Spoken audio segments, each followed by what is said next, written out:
Paloka ka hall. Ka që thuat? Si s'ka? Pa dal një herë të flas. S'pa vlen të flas. Thot që ti zotrote si komandar që je, nuk i hiqesh qafet, po të varrit të ra. Fjalë, Remzat, fjalë, shpifje. Nad, e ke qezë me? Na ke qitë faqen e zezën. E kom thonë një të vërtet, kjo ko ka faqe e zezë. Ami cigare, sa? Ami bre? Ami.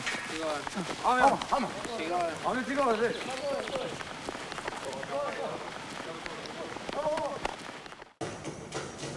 Du e gote?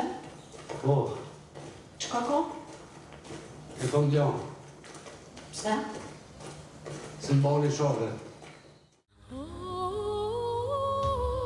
Përshëndetje të dashur me që jeni me emisionin për film Telekino, unë jam Mirjeta Baraliu. Në emisionin e sotëm, në tërsi, doja kushtojmë një personalitetit të shquar të kinematografisë tonë, i cili jo vetëm që ka dhënë kontribut të çmuar në edukimin e gjeneratave të reja, por ka bërë edhe ka qenë gurë themeltar i kinematografisë, ka lënë gjurmë, me veprat e tija dhe filmat që ka realizuar një prej cilëve, pati edhe premierën së fundi.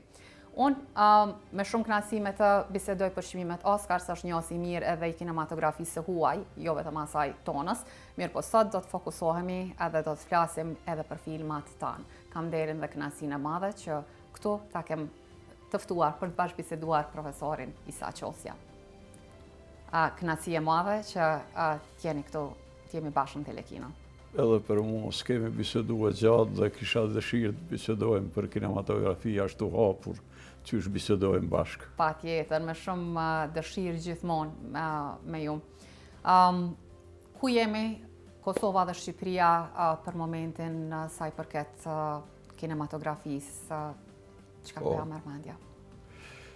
Sa e lehta që vështirë për të konstatuar. Shqipëria kisha thënë që ende ka probleme sa i përket kinematografisë, edhe pse ka një thesar të madh në kuptimin e temave, skenarëve, ka një histori të cilin mund të rrëfej përmes filmit mjaft mirë, por që sipas meje ende se kanë gjetë rrugën e duhur për të rrëfyer atë histori të bujshme dhe të pasur, një thesar kombëtar, tema të lloj-llojshme. Kosova me ndryshe, dikush do të thoshte po ne kemi luftën, po e kemi, dhe po ashtu do të thonin njerëzit se këtë luftë ende nuk e pasqyruam sa duhet. Besoj që... A është ashtu? Që nuk e kemi pasqyruar? Po, besoj që edhe ju ka ra shpesh me bisedu në këtë temë. To shi e kemi, njerëzit ka një nguti, një nxitim për të trajtuar atë temë, por na duhet të dim, po sa çështë ju e dini se keni përcjell Oscarin shumë shpesh, që filmat më të mirë për luftën e dytë botërore janë bërë kohëve të fundit. Nëse i kthehemi historisë dhe shqyrtojmë cilët nga filmat e mirë janë nxirruar me njëherë pas luftës, ose disa vite ma vonë, atër mund të ndalemi ndoshta të një ose dy filma të mirë në atë kohë.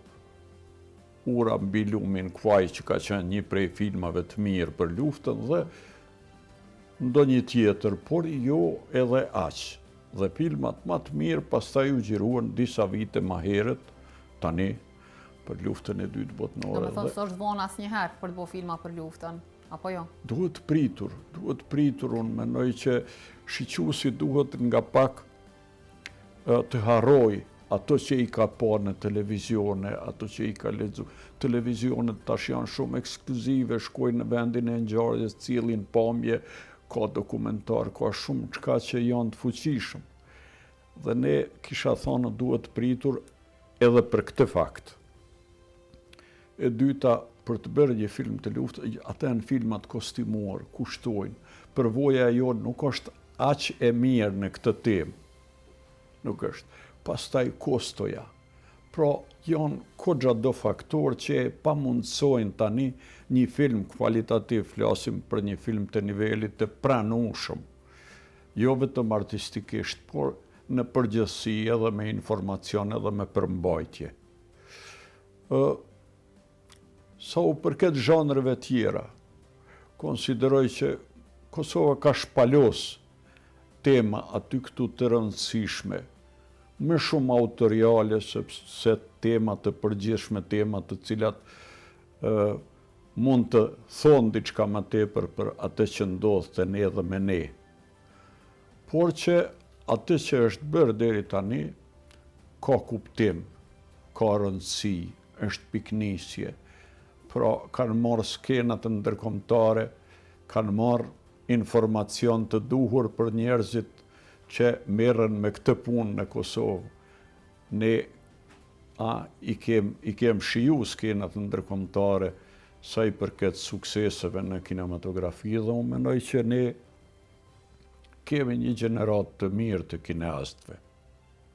Kemi një gjenerat të mirë, po sëqërisht shquhen tash regjisorët femra ose femrat regjisore që kanë kriju një hapësirë kulturore të vetën në skena ndërkombëtare. Dhe kjo është shumë e rëndësishme. Kjo në një mënyrë Kosovës i jep shpresë që në të ardhmen mund të presim edhe nivelin më të lartë të çmimeve dhe vlerësimeve. Çka mendoni, a duhet bëjmë tema, sa të prodhojmë tema universale që të kuptohen edhe nga gjithë popujt e tjera, apo tema tona specifike sa ma shumë t'i servojmë botës për të treguar shpalos storjet tona? E preket mirë. Tashi unë personalisht temat universale i dua. I dua për faktin se...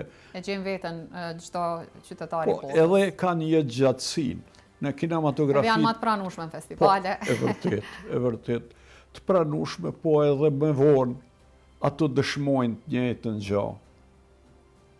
Pra, kanë një jetë gjatësi. Temat me afat të shkurtër, që e kanë një kalim, ose ta quajmë temat që për një moment mund të jenë moderne, si kur dikur e shihnim për shembull filmin Champions, e bërshim do informacione të cilat vlenin për atë vit. E këtu po duhet ndalem pak, të lutem, a duhet për shembull nga njëherë mja qëllu pak edhe kohës? Për shembull, ju e dini No Man's Land filmi i Bosnjës e mori çmimin Oscar kur ishte ende e nxehtë puna e luftës. Ose për shembull një film kur çmimin Oscar po e merr një film për shembull kur është çështja e presidentave ose zgjedhjet politike, domethënë një temë nxehtë. A duhet, ndoshta të jemi pak me fat, ose ti mendojmë paraprakisht çka është aktuale që ta bëjmë një film që përkon me ato ngjarje? Apo është vetëm fat që të koincidojë dhe pastaj filmi thjesht këtë vëmendjen e shtuar? Kjo që e thoni e plotëson edhe këtë që duhet ta shpjegoj pikërisht. Sikur tish No Man's Land sot, nuk besoj që do të kishte vëmendjen e vlerësimit të tillë si e kishte atëherë. Nuk e besoj në asnjë mënyrë, po e nxuni momentin. Dhe ai moment u vlerësua lart. Natyrisht se ai moment ishte i rëndësishëm për faktin se ngjarjet radhëiteshin me një ritëm shumë të shpejtë. Dhe njerëzit kishin informacione çka po ndodh. E nxuni momentin e duhur dhe mendoj arriti atë që deshte. Nuk jam i sigurt tash që ne mund ta bëjmë të njëjtën gjë. Megjithatë, jam i bindur që kronologjikisht nëse përcjellim kohën edhe me kinematografi, do të ketë arritje. Ato arritje mund të jenë të momentit, por ne po duam të krijojmë një kontinuitet në të jenë edhe të momentit. Ato e kanë që atë jetë gjatësi të vetën për një kohë të caktuar, por s'mund të jetë për shembull sikur filmat e Bencelit ose të autorit tjetër ose të Polanskit ose që shkojnë, shikohen, mbeten në kujtesë pas 30 vitesh, shikohen përsëri, shikoje kohrat moderne të Chaplinit. S'mundesh me përjashtun nga koha e sotit. Ai flet për atëherë kur njeriu fillon ngadalë të shndrohet në makinë, në një lloj makinerie, dhe sot është edhe ma aktuale, kjo që aje fliste atër me korat moderne, berni me mend. Dhe kjo është e rëndësishme për mu, tema universale që ka jetë gjatësi është vull. Është vull, është autoriale, shikoni e Bergmanin, shikoni e Kurosavën, filozofia e Kurosave, Salamet filozofie, e vërteta nuk spjegohet, duhet përjetohet.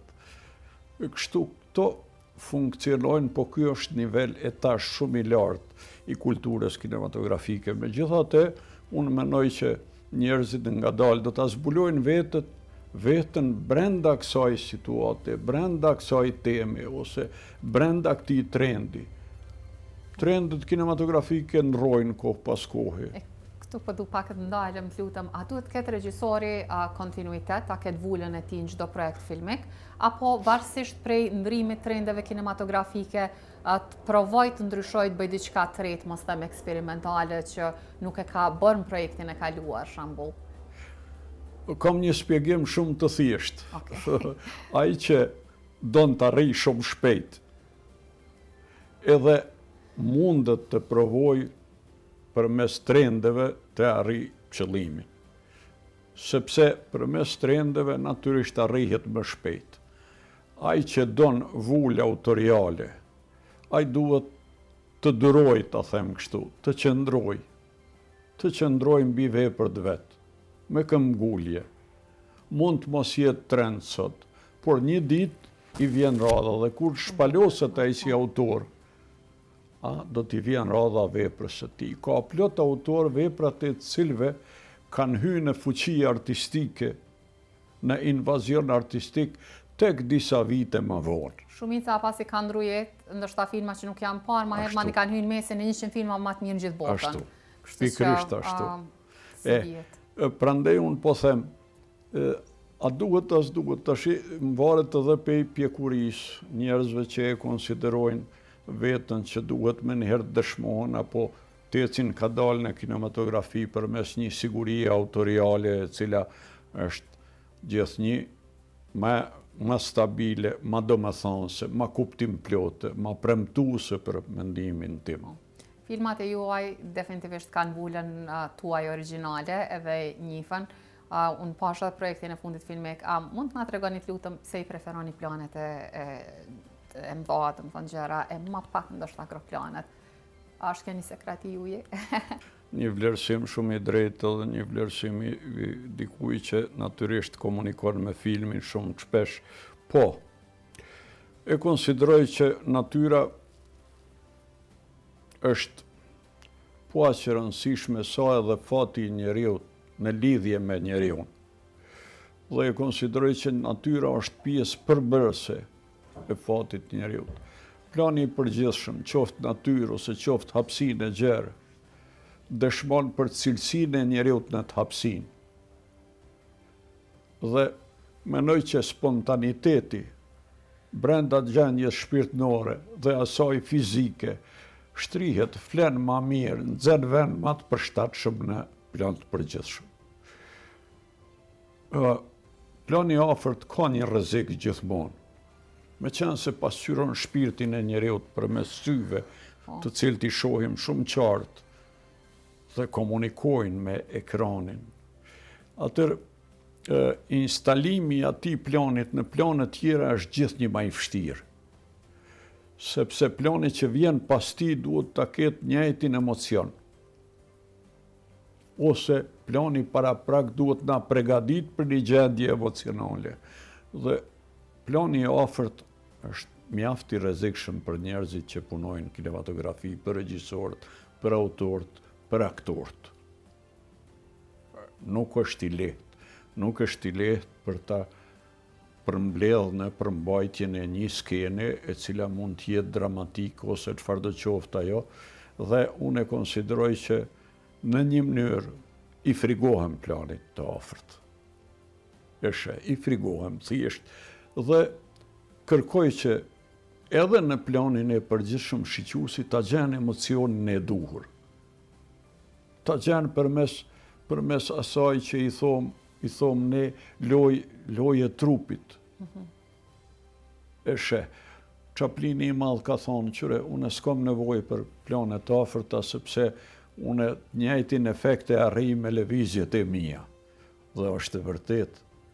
Chaplini në shumë filma ka një përfundim të njëjtë, niset me një plan të përgjithshëm dhe diku në gjysmë rrugës e shtreblon një këmbë, do të thotë që ai e përballoi çfarë do vështirësie të ketë pas, e përballoi me optimizëm, për atë ka qenë edhe aq i njohur dhe aq i dashur. Prandaj po them që plani i përgjithshëm bën përshtypje edhe për këtë që na sjell emocionin të cilin ne duhet ta pranojmë ose duam ta pranojmë në nivel që ne na nevojitet. Dikush planin e afërt nuk do ta pranonte nëse nuk është i përgatitur shumë. Dhe për aq unë i frigohem ende. Unë ju falenderoj shumë që e dhatë përgjigjen kaq sinqert për këtë pyetje. Kohrat po ndryshojnë, edhe teknologjia ka avancuar, mënyra filmbërjes ka ndryshuar. A mendoni që filmat, megjithatë kinematografia duhet mbetet klasiket, apo thjesht për shembull ditë sotit kam pa që në për festivale po dërgojnë një film që e kam xhiru me telefon.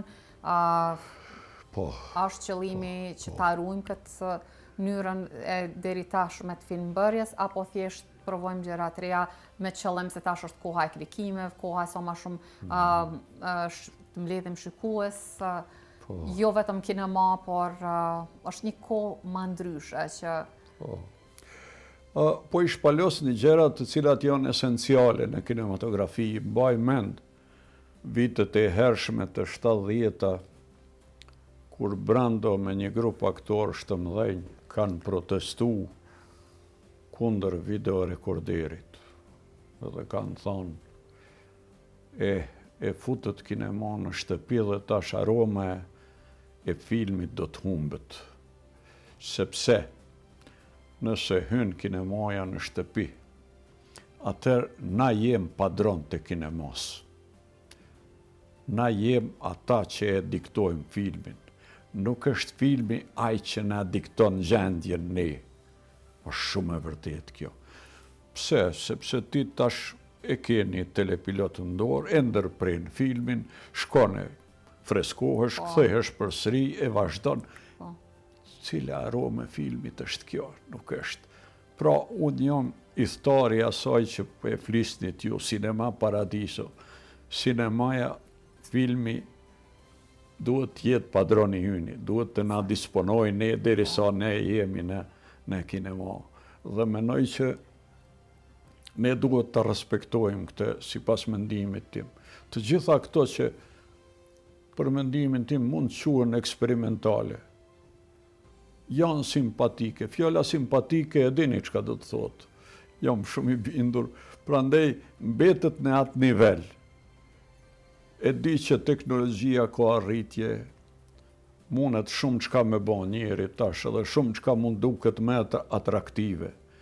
Por aroma e vërtetë e kinemas duhet të mbetet ajo që ishte.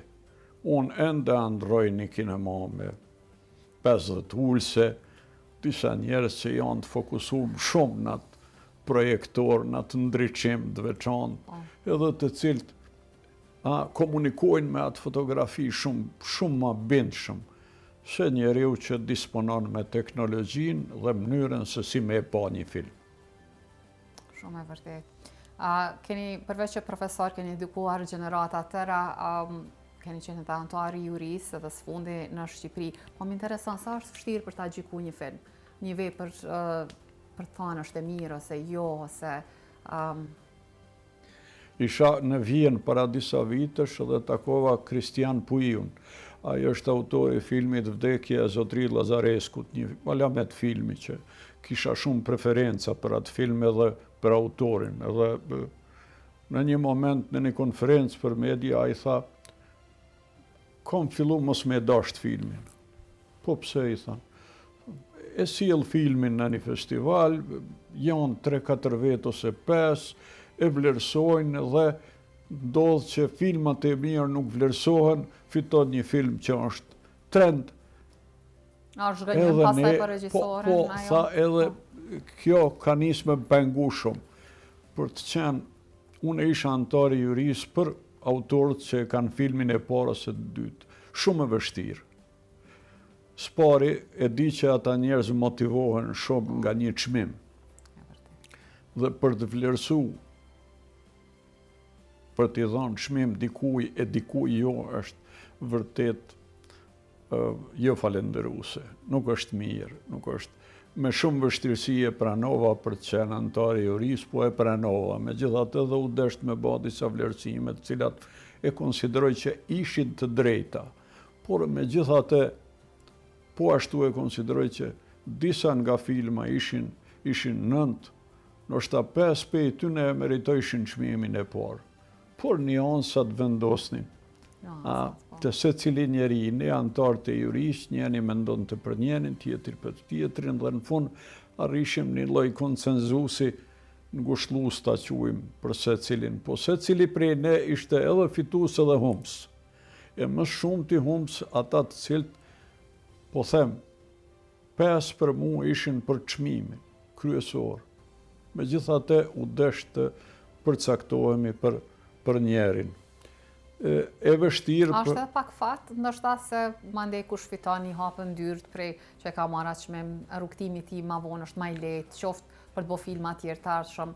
Pa i ka rëndësi, ajo ka rëndësi shumë për autorin, po ka rëndësi edhe për vendin, ka rëndësi për shumë kënd, gjitha ajo që ndodh pastaj, prandaj po them është përgjegjësi e madhe për të vlerësuar edhe për të gjykuar, sepse na mund të mos kem pas drejt, 3 vjet, po e zëm, 3 vjet. Çka bëhet me një pjesë të madhe tjetër të njerëzve, të cilët mund të mendojnë edhe ndryshe. Dhe, a është e sigurt që na të tret e kemi lexuar plotësisht filmin ashtu si duhet? Nuk është e sigurt. Njeriu që punon 2 vjet ka shumë më shumë ide, shumë më shumë informacione, shumë më shumë qëllime, se ne që ulemi aty edhe për 1 orë e gjysmë vlerësojmë një vepër artistike. Po kam dëshirë të ndalemi pak te filmat e juaj. Unë u kënaqa duke pa filmin Lelek, projektin e juaj të fundit filmek që bëri edhe hapjen e festivalit Prishtinës Prifest këto ditë. Si ju ka shkuar projekt? A ka dalë si e keni mendu? Tashi, ky është filmi që e du më shumë ti, për një arsye. Prej tjerëve që i keni bo? Po. Sa mirë. Që? Vetëm të regoj pa dashme ndërprej që kam intervistu disa të huj mandin festival, edhe gjithë kam pas fjallë tepër të mira për filmin, edhe ndiheshin shumë të lumtën, e me fat që kanë qenë Prifest vetëm për ta pa këtë film, se kishim frikë që nëse s'kemi do të ishim këtu, ndoshta nuk ishim mujt me pa diku tjetër. Edhe keni një feedback shumë të mirë prej regjisorëve të huj. Unë mas pari du të them këte. Ky film do shikohet në tjetër hapësinë. Sipas mendimit tim. Ajo salla aty ku janë shfaq filmat, e posaçërisht ku është shfaq ky, nuk ka qenë e përshtatshme. Mbaj mend në Pulla vitet e hershme, 87, më thrasin pe festivalit edhe më thonë, a donë me u pa film e të rojet e mjegullës në arenë, apo donë në një hapësinë të mbyllur? Shumë e drejtë. Sepse tema është e tillë, pra tema është inerte në një mënyrë, edhe duhet pa ndoshta në hapësirë të mbyllur, ne po të lam ti me vendos. Atëherë ishin atje... Në cilën vendosët jo? Vërdolaku, ishte Goran Paskalević, ishte... Dhe unë kisha idenë që duhet pa mbrenda filmin, në hapësinë të mbyllur. Pastaj e dhanë edhe në salë, po thanë me qenë se ka kurreshtje të madhe edhe u arsyetu, pastaj e kurreshtje e çfaqën edhe në arenë. E konsideroj që ky film është dashur të shihet në një hapësinë, ashtu si e shpjegova më herët me 50 shiqus të cilët fokusohen në përmbajtje. Për një fakt, kjo është një homazh për vendin tim dhe jo vetëm.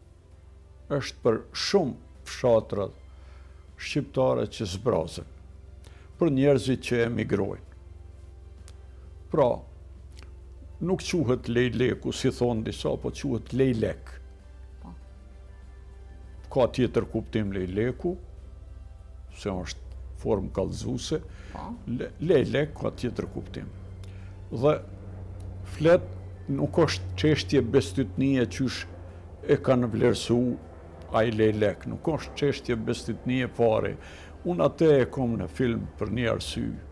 Njerëzit që jetojnë vetun, të vetmuar, ata fillojnë me imagjinu gjithçka dhe marrin në shqyrtim gjithçka që paraqitet, për ta senzacion ajo që e ndryshon ritmin e jetës tyre. Shiqo, vjen një zog, dhe ata e shohin dhe fillojnë me mendu, çka është ky zog? Sepse së ndodhë kur gja me jetën e tyre. Prandaj nuk është çështje bestytnie. Tjetër, flasim për vetvrasjen. Aty thuhet në vajtim, thonë që i meri, tha, jam mërzit, s'muj ma me jetu.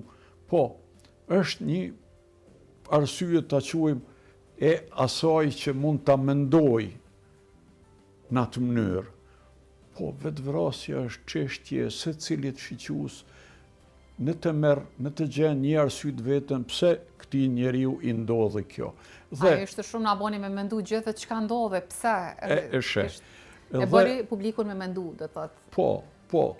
Dhe e dyta, ka ndodhur kjo ngjarje. Është ngjarje Unë e vërtet? kom marrë edhe faktet e vërteta, jom bazu pjesërisht në ngjarjet vërteta.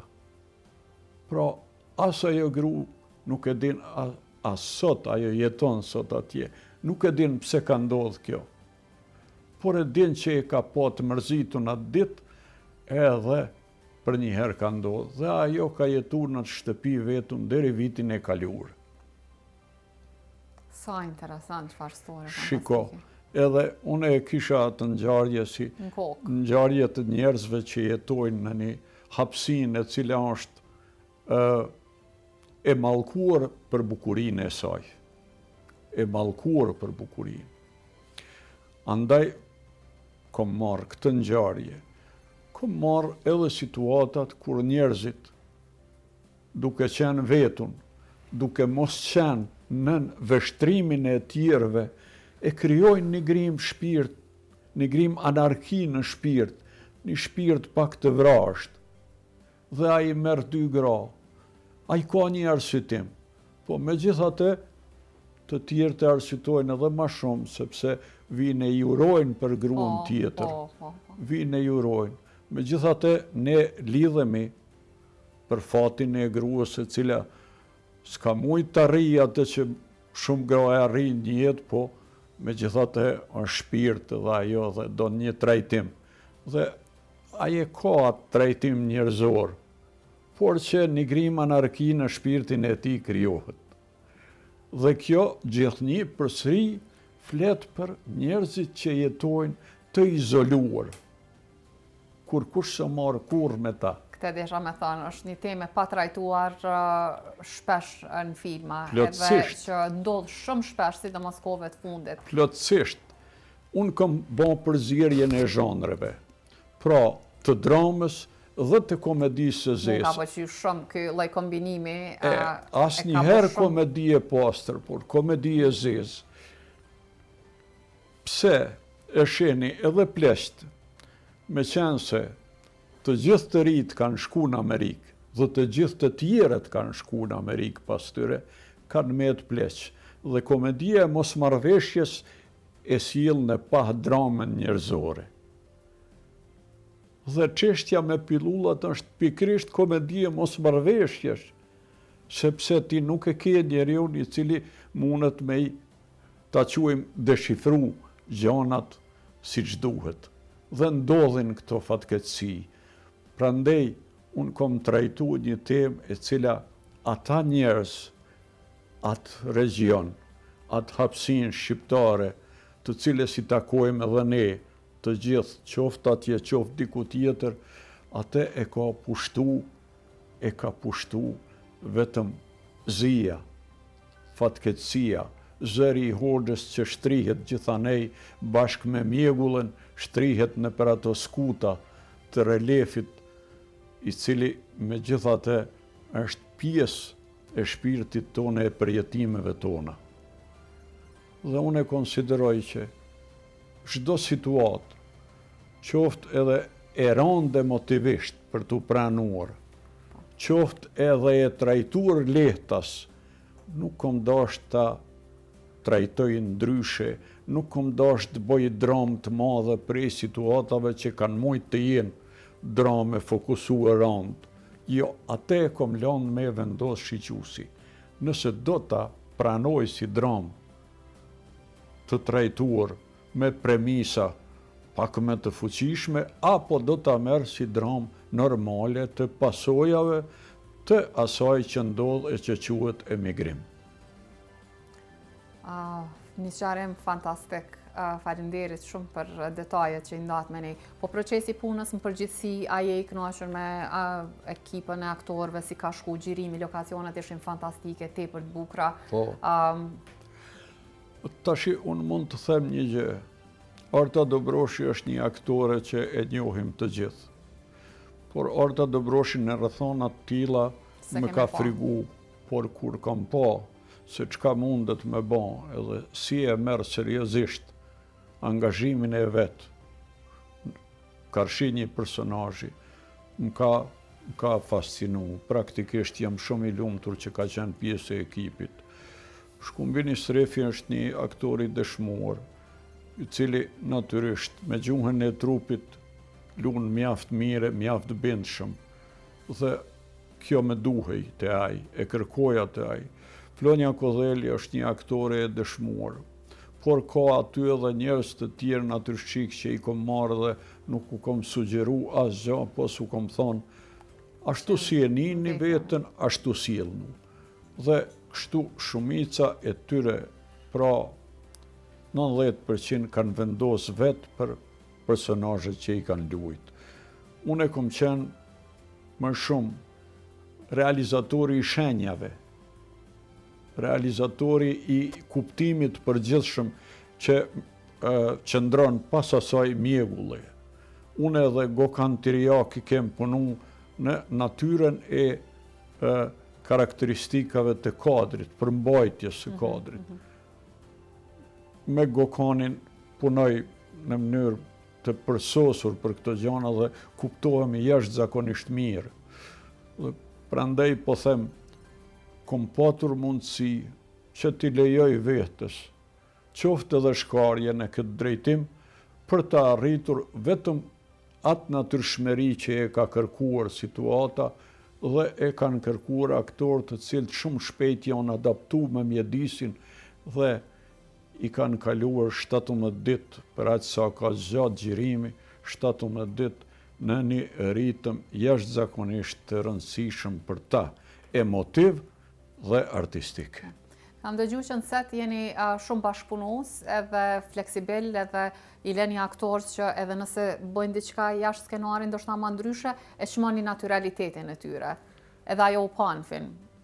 Në fillim ju e bat një pyetje, edhe e nisëm bisedën për kinematografinë në Shqipëri dhe në Kosovë. Tash po ndërlidhem dhe po them, i la aktorët për një fakt, sepse të ne aktorët e luajnë gjendjen.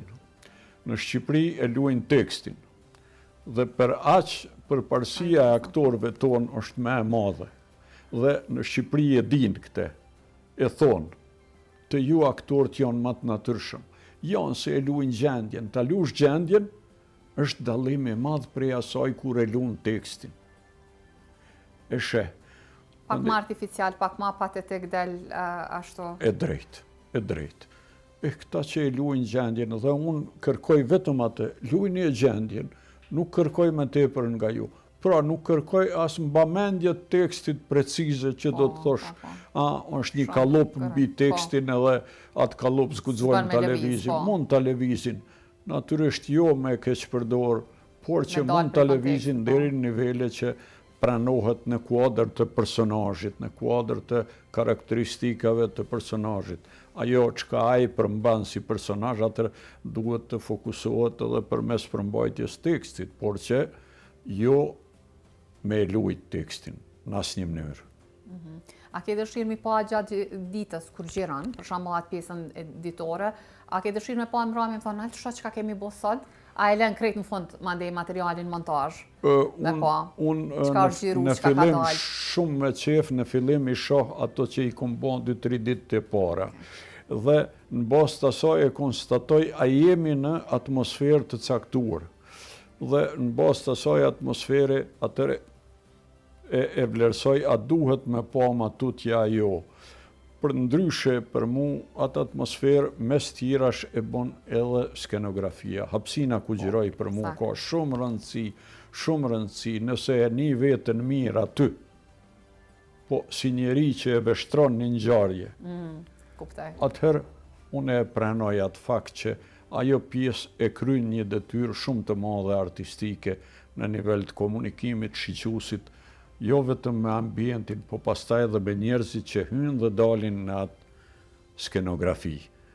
Dhe për ata e thash, kompozicioni i kadrit me natyren më intereson shumë dhe plani i përgjithshëm që e saktësuat ju për mua është i rëndësishëm edhe për këtë fakt se çdo karakter nuk hin gjithku. Këtë e dim edhe nga jeta. Ka karaktere që kanë vendet e caktuara. Diku e lexova një ditë njeri thoshte qyre, asë një ditë nuk hinë kafe të njëjtë. Për çdo ditë e ndroj kafen. Mos mi u bë jeta deja vu. Unë për shembull, unë nuk mund e ndroj kafen, hinë në të njëjtën. Që? Edhe unë jam e tillë. Karakteret janë të ndryshme pra. A ke dikant që i beson në çmon që ja merr mendimin, për shembull kur e kem proces montazhës që ose para se me finalizu edhe me bo premierën që i thu, a pe shqyqojmë njëherë, qka pa ta marr mendja, një mendim tjetër, për shembull? Po, unë menoj që të gjitha ata të cilët e shohin filmin nga një rakurs i asaj që e quajo Cinema Paradiso, që e thash me heret, pra e shohin filmin si një hapsin kogja të mbyllur dhe atje mrena diku levizin fotografit të cilat u bojnë për shtypje. Pra ata që e marrin emocionin munen me qenë po aq të rëndësishëm sa që është edhe mendimi, bile edhe më të rëndësishëm. Shpeshherë e vlerësoj që unë mund të jem subjektiv gjatë vlerësimit të lidhjes së kadrave në një skenë. Mund të jem. Ndodh që më pëlqen ajo që e kom bë. Po në të shumtën e rasteve jam i pakënaqur, pra kërkoj më shumë nga ajo që kom bë dhe kërkoj një mendim tjetër. Dhe unë mendoj që të tillë ka po e zam me montazhistin Agron Vula, kom pas shumë dëshirë me punu. Tashi, ky Gokani është i jashtëzakonshëm në këtë fazë, është mjaft i rëndësishëm. Po edhe disa nga aktorët janë njerëz të cilët munden me dhënë mendime mjaft kontribuese në formulimin përfundimtar të një verzioni të filmit. A jeni përmbushur emocionalisht, në fakt jo emocionalisht, por artistikisht edhe krijimtaria juaj kur e mendoni krejt krijimtarin vepra që keni bo, a mendoni që i kom bo mirë edhe e keni bo atë që e keni mendu? Jo. Apo ju ka mbet ende diçka që keni dëshirë me bo? Jo, konsideroj që ende se kom punu filmin që du. E konsideroj këtë mund t'jetë edhe gabim, por unë menoj që kom rrëfy 4 ngjarje. Kom rrëfy një prok, një njeri që nëse i kundërvihet mjedisit të ndeshkohet, sepse o ndryshe, edhe në shoqërinë tonë kjo ndodh. Shumë shpesh. E she. Kom punurojët e mjegullës që nga njëherë autori deshtes nuk mund t'jetë autor po kryen një mision. Ndodh dhe kjo, pra ne kemi qenë të detyruar të tregojmë çka po ndodh këtu. Dhe ai më tepër është, kur je në situatë të tillë, më tepër është mision se sa vepër autoriale. kom gjiru Kukumin, që e konsideroj që pas lufte ishte çështje a do të qëndrojmë në një rrafsh plotësisht të kontrolluar të gjendjes sonë emocionale dhe gjendjes së egzaltimit, euforisë, a do të qëndrojmë apo do të dehumanizohemi, që ishte pyetje jo fort e lehtë. Dhe ndodhi ajo që ndodhi, personazhet e mi u kthyen prej nga kanë dalë, u kthyen në atë kamp duke konsideruar që më mirë është atje se të ballafaqohen jashtë me vrashtësinë edhe atë që ndodhte. Pra, dhe kom gjiru 3 ditar dhe një varje që deshte e s'deshte, po ashtu si rojet, në një mënyrë është një lloj misioni, pa dash që të glorifikoj ose të krijoj heroina, po duke dashur të rrëfej të vërtetën, e cila atëherë ishte më e pranishme se gjithçka tjetër, pra si stigmatizimi i grave ishte temë tabu, ishte vërtet temë e vështirë, dhe unë desha të tregoj për realitetin tonë jetësor. Së fundmi, fola po ashtu, ka tablo gati dokumentare që i kom lënë ashtu si i kom gjetë, fola për çështje të emigrimit në mënyrë të hapur, që kohë pas kohë edhe mund t'jetë patetike, po edhe mund t'jetë edhe ma patetike se që kom pa unë, por mund t'jetë edhe dokumentare edhe ma dokumentare se që kom mujt me paraqit unë. Dhe këto janë se cila temë në veti. Ajo që do të doja, më duket ende se kam ba. A keni në mendje në kokë çka do të kishte dëshirë me bo për projektin e ardhshëm? Në këtë vend ka një fatkeqësi në kulturë. Nuk mund të realizohesh krejt çka ke në kokë, edhe sa herë don njeriu. Unë kam xhiruar, ju e dini, e keni përcjell mirë punën time dhe në përgjithësi punën e kinematografisë, unë kam xhiruar një film në 10 vite. A do doni të kishte I xhiruar bjen më për shumë? këto 50 vite kam xhiruar 5 filma. Kështu i bjen. Dhe tashi nuk e di nëse kisha arrit me bo edhe një tjetër për mbyllës, ta quajmë kushtimisht, por që e vërteta është kjo. Keni trajtuar aq tema të rëndësishme, i përmendat përmes filmave tuaj, po më intereson, a mendoni që përmes mesazheve, temave që trajtohen në filma, bën ndryshime në shoqëri? Domethënë, filmi e ka këtë fuqi, është i plot fuqishëm. A shndrohet filmi në emision është çështje diskutabile kjo. A shndrohet në emision, mbaret edhe pe rrethonave, po mbaret edhe pe asaj sa janë njerëzit në gjendje ta vlerësojnë rëndësinë e një njeriu që merret me film këtu. Ende s'kemi njeri të tillë, s'jo mas vetë, s'besoj që mund t'jenë edhe të tjerët. Tjetër është, po e zëm, ka xhiru Steven Spielbergu, Amerika qohet në kom me po që ka thonë ai, përmes veprës së tij. Pra ne e pam luftën e 2 botërore përmes filmit tillë e besu më shumë ti atëherë, kur e tha ai. Pra, njeriu mund të thotë dhe mund të shndrohet në një lloj misioni, po nga këndshikimi i tij. Por a e pranojnë? Ne këtu jem shumë më shumë, gjithmonë, gjithherë, para gjithkuj, më shumë kontestues se të pranuar. Dhe kjo karakteristikë kombëtare. Ne të gjithë e dimë se vështirë pranohet autoriteti intelektual. Vështirë. Po. Nuk ju kemi pa shpesh në premierat filmave tuaj. Pse e zgjeni vetë për ta bëkte, apo rastis? Ju po a tham, një veti krejt njerëzore, unë frigohem nga ajo që e punoj. Frigohem nga... Është dukuri e njerëzve të mëdhej, të ndërgjegjshëm, të përgjegjshëm. Edhe nga njerë emisionet e mia, nuk i shikoj. Unë u frigohem emocioneve të mia që më tradhtojnë, i frigohem kontaktit me njerëz, u frigohem të gjitha këtyne raporteve të cilat pastaj e pasqyrojnë gjendjen shpirtërore time në të cilën e sakrifikoj ose e jap për të formuluar një vepër artistike. Dhe për aq që konsideroj që kjo është një veti ose dobësia imja. E dyta që është shumë e rëndësi, kur të kryhet një film ose një shfaqje, ajo nuk më takon mu, u takon aktorëve, u takon atyne që komunikojnë drejt për drejt me publikun.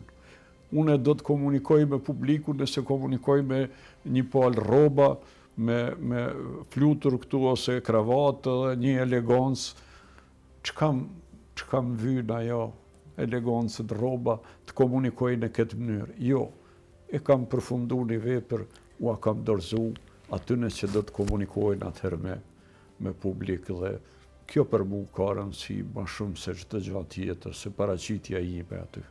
E përmendat një film përmbyllës, po unë mendoj që ju keni me pru ende projekte tjera, Francis Ford Coppola po punon, ende po bën filmat mirë, kështu që edhe ju jam e sigurt që do na sjellni edhe filmat tjerë. Për fund, a keni me përmbyll diçka me shtu për këtë bisedë që bëm? Pas pare ju falenderoj për dëshirat e mira, e të sinqerta.